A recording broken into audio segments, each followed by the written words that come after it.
Isang mapagpalang umaga po sa ating lahat. Ito yung pwesto natin sa third floor. Ginawa nating bakante para sa mga ganap. Pwede kayo dito mag-celebrate ng birthday. Pwede kayo mag-meeting, prayer meeting. Minsan nirarintahan to. Tapos minsan may nagsisimba dito sila bay. Ayan, may mga upuan na tayong marami dito at maraming mesa. Meron tayong kusina, maliit, at sliding window na. Ayan, nabubuksan to. Makikita mo sa labas. No? Ayan mo. Ayan yung baba. Abot mo na yung mangga. Ayan, meron din CR.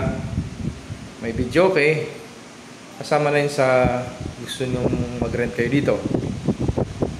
May electric fan, isa, dalawa, tatlo, apat. At ang ilaw dito umabot ng 26 na ilaw. Kaya pag binuksan mo to dito, maliwanag.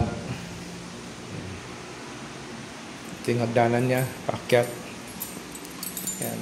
Sasara lang siya ng konti para hindi masyadong maingay pagka may nagkantahan dito. Diba? Okay ba? Okay, please. Project Taliberto. Ingat po tayo lahat at mabuhay.